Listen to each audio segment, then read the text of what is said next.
اپنے قلوب کو منور کرتے ہیں. یہ وہ قوم ہے جو قتل گاہوں میں اور ویرانوں میں قرآن کو زندہ رکھتی ہے. انسان پہ سخت وقت سب سے کہاں آتا ہے؟ آپ نے دیکھا غزہ کے ان چھوٹے چھوٹے بچوں کو جو ویرانوں میں، کھنڈروں میں، جہاں سب ختم ہو چکا ہے، ساری بلڈنگیں ختم ہو گئی ہیں، مساجد دھوست کر دی گئی ہیں، ڈھا دی گئی ہیں، لیکن وہاں کون سی آواز اٹھ رہی ہے؟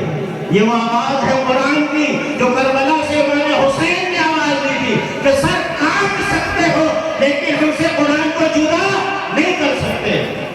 آج وہ قوم اگر یہ ختم ہونے والی ہوتی تو بدر میں قصہ شہادت جو نصیب ہوا چھوٹا سا لشکر وہاں پہ قوم ختم ہو جاتی.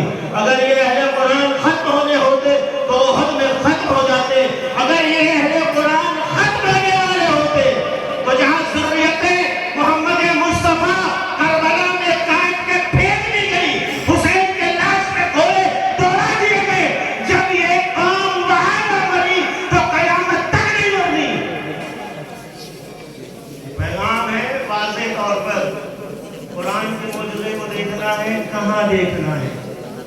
اللہ تعالیٰ نے آپ کو موقع دیا ہے، فرصت دی ہے، محفل قرآن آپ نے سجائی ہے. اللہ تعالیٰ اس میں اور برکت بہت زیادہ آپ کو انشاءاللہ اس سے مستفید ہونے کی یعنی توفیق عنایت فرمائے. یہ دعا ہے ہم سب کی. لیکن ہم کیا اس قرآن کی جب تلاوت کر رہے ہیں تو جو قرآن کے احکام ہیں ہم اسے بھول تو نہیں گئے؟ ہم تلاوت قرآن میں منہمک ہیں، کیا دستورات قرآن بھول تو نہیں گئے؟ کیا ہم مومنین کی مدد، اسلام کی مدد، نصرت ہم کرنا بھول تو نہیں گئے؟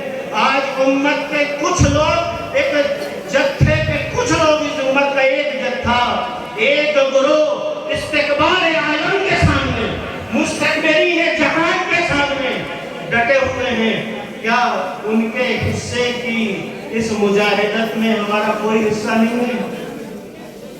جس طریقے سے یمنیوں نے ریڈ سی بند کر دیا ہے، کیا تنہا انہیں چھوڑ دیا جائے؟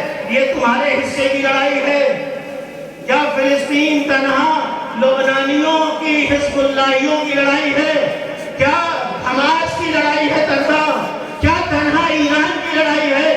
اگر ہم سب مل جاتے، پوری امت مل جاتی، تمام اسلامی ممالک مل جاتے، جب امت کے ایک مختصر سے گروہ نے ان ذلیلوں کو ایک مقام پہ روک دیا ہے تو اگر پوری امت رسول اللہ ساتھ میں آ جاتی تو کیا نتیجہ ہوتا؟ یہ پیغام ہے. یہ پیغام ہے قرآن کریم کا.